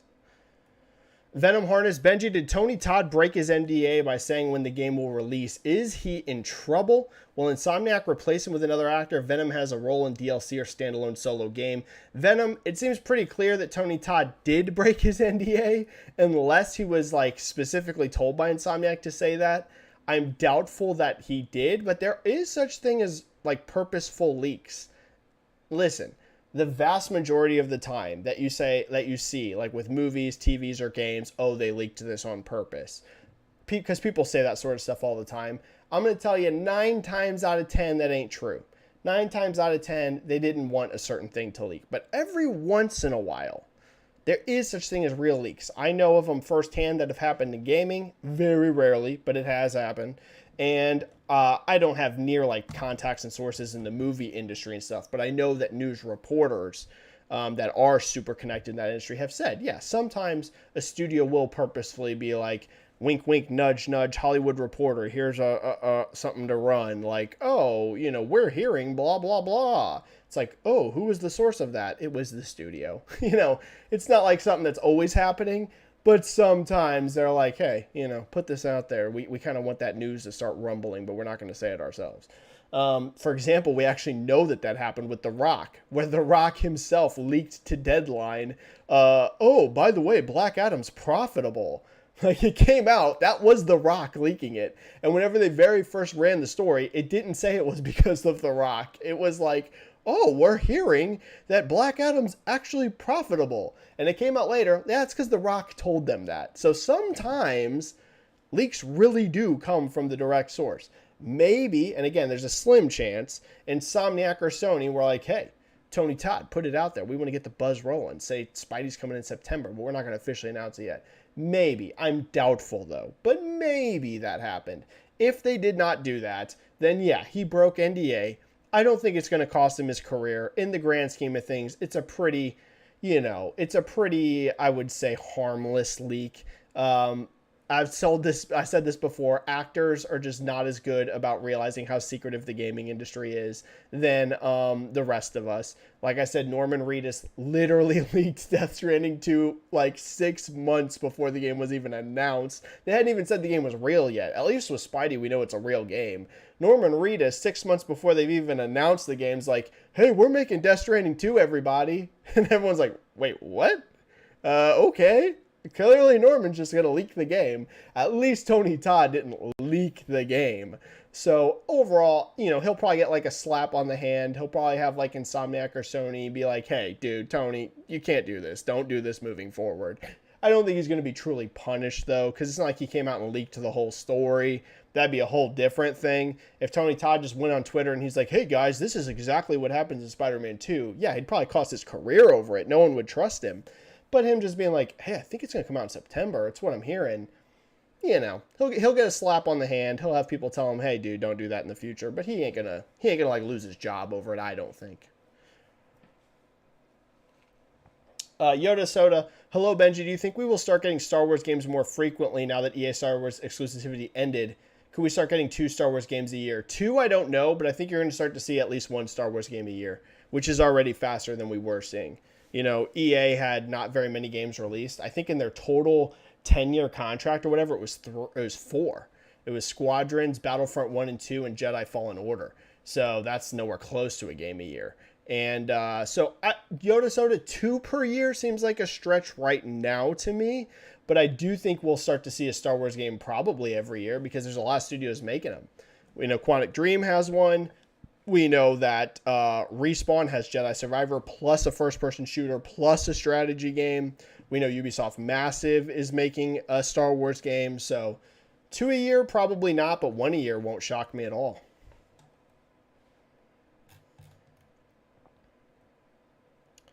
Drift23, hello, Benji. Sony and Microsoft, Xbox, PlayStation relationship has soured. Boy, has it.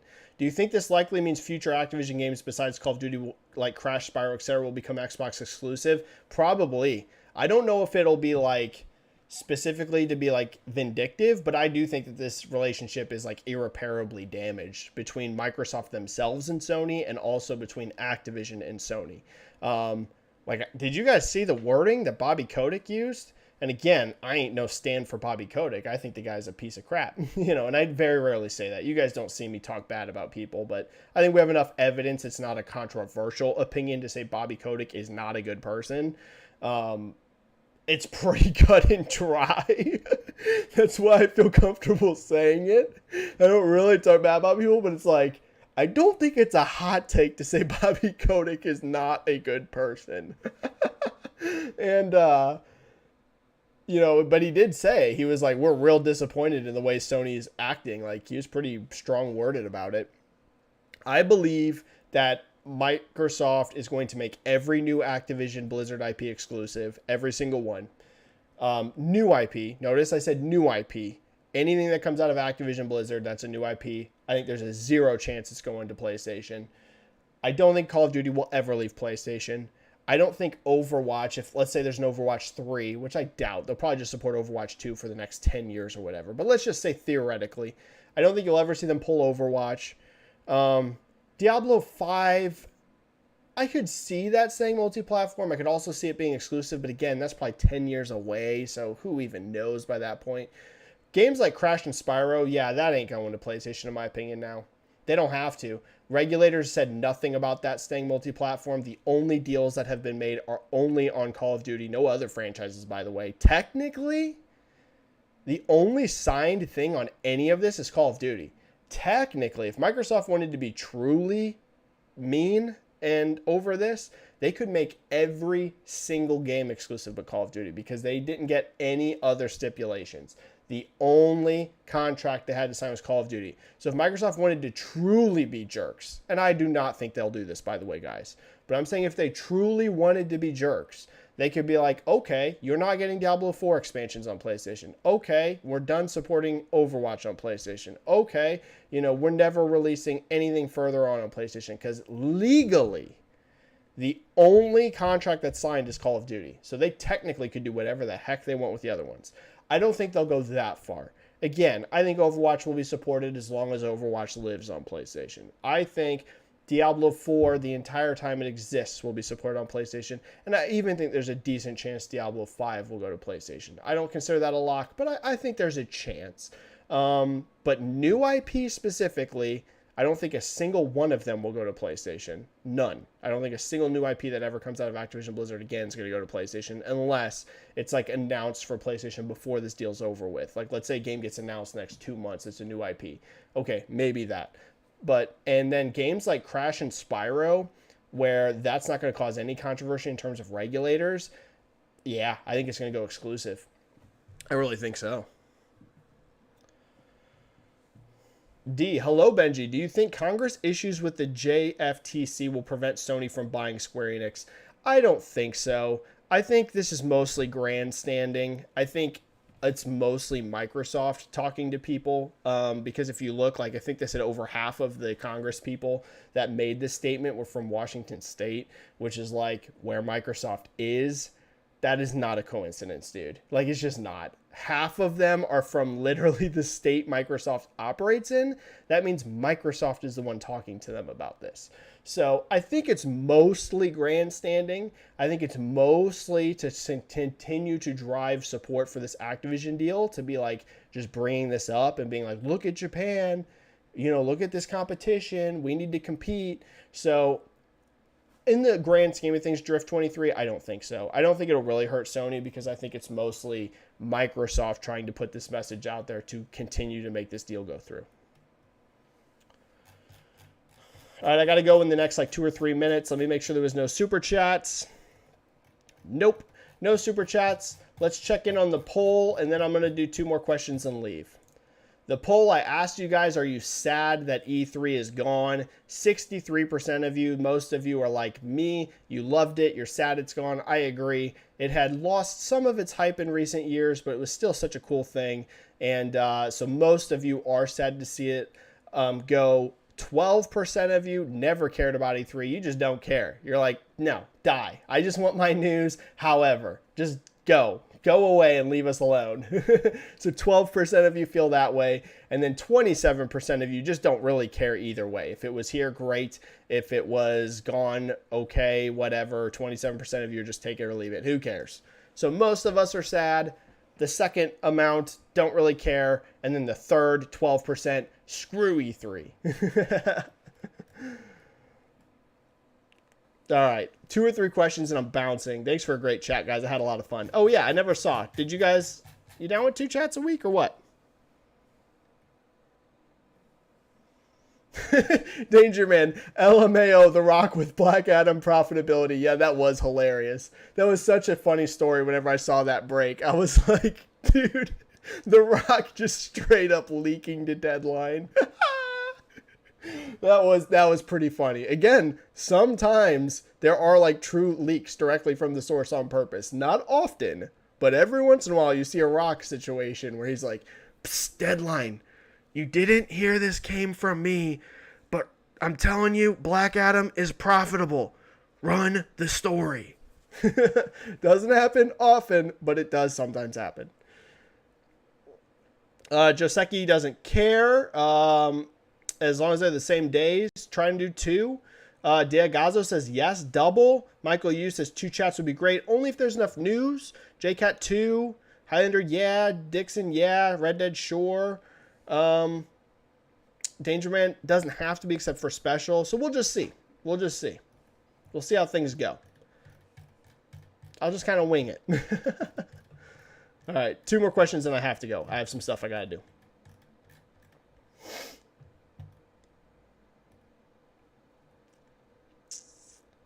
Michael Yu, when all is said and done, where do you think Resident Evil 4 Remake will rank amongst the most recent Resident Evils? Resident Evil 3 Remake, 6.4 million. Resident Evil Village, 7.4. Resident Evil 2 Remake, 11.2. Resident Evil 7, 11.7 million. Well, I think Village will definitely get over 10 million. You know, it's not there yet, but it's at 7.4, and we see Resident Evil games actually have great legs. You know, they do. Like, the whole reason Resident Evil 2 Remake and 7 are as high as they are is because tremendous legs. Those games, Resident Evil is one of those that just keeps selling. So Village will get to over 10 million. 4 Remake will definitely get to over 10 million. I think Lifetime, it will sell more than Village. The question is, will it over time sell more than 2 Remake and 7? Because again, the legs on those are awesome.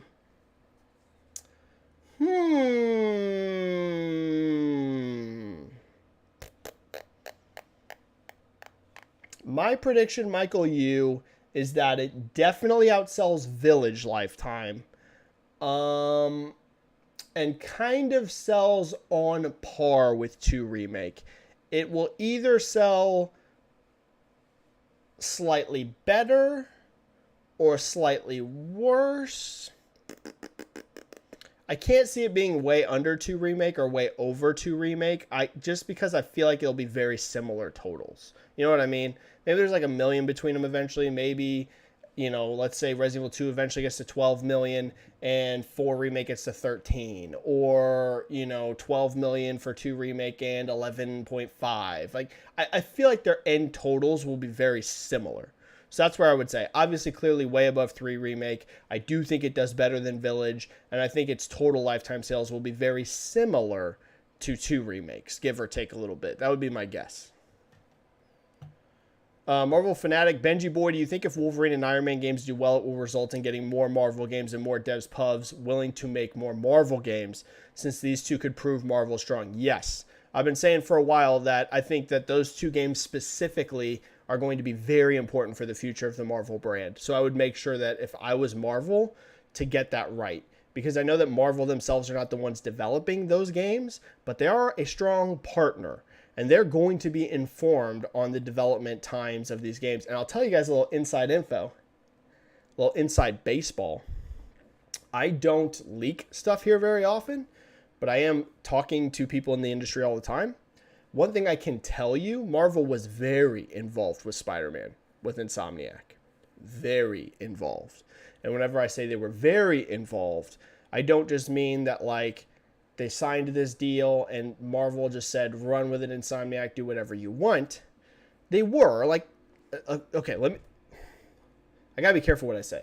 Did Marvel like control, like were they so hands-on that they were like controlling over Spider-Man 2018? Not at all. That's not what I'm saying. But I know that they were involved in some of the decision making in terms of like trailer timing releases and some of the PR update releases and things like that. Like they were involved overall there. Again, I'm not telling you that Marvel is the one who said, this is what you do in the story, and you have to do the story we're presenting you. And that's not what I'm saying at all. Insomniac were allowed a ton of creative freedom. I'm saying that Marvel wasn't just like a very casual partner, though, where they were just like, here's the contract, and we're just hands off, not even going to be involved. We're stepping away, and we're just chilling until the game comes out. And once it comes out, whatever, we're just going to collect our revenue.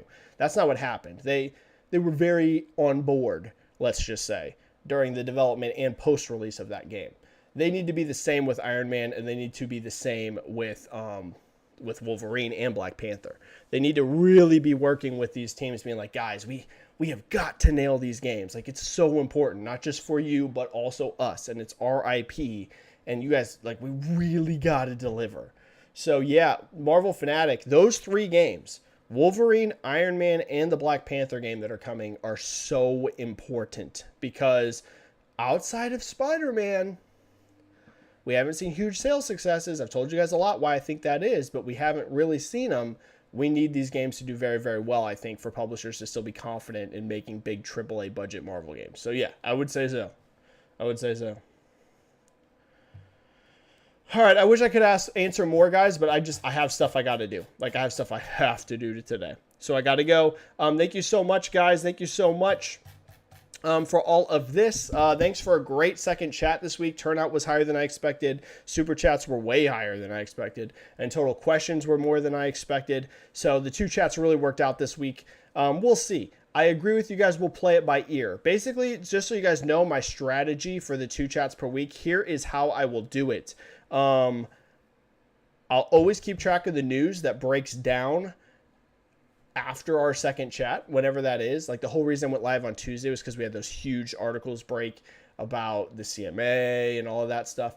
So weeks where you guys see huge news come in over the weekend, and like, let's say on a Monday, or if I'm streaming on a Thursday, on a Friday, expect 2 chats in the week, because I'll do one super early to cover that weekend-ish's news, and then another one later in the week. If you guys go through a weekend and a Monday and there ain't no news, just expect there to be 1 chat. Okay, that's how we'll play it. Big news over the weekendish time. We're doing 2 chats. Basically no news. We're just going to do the 1 chat. All right, guys, thanks so much. Subscribe to my channel if you are not already. Subscribe to it. We do 1 of these chats for sure every week. Every once in a while, we'll do 2. Like the video if you haven't. It helps the YouTube algorithm, helps people find my channel. Follow me on Twitter if you don't already. I'm Benji-Sales on Twitter. I'm sure you guys know that. That's where I'm the biggest. That's where I'm the most active. That's where most people know me from. But in case you're watching this video just on YouTube and you didn't even know about me, follow me on Twitter. That's where you're going to get most of the good stuff. Thank you so much, guys. Have a good one. Later. Bye. See ya. Bye. Have a great day. Stay safe. Play some games. I love you guys. Bye. Bye.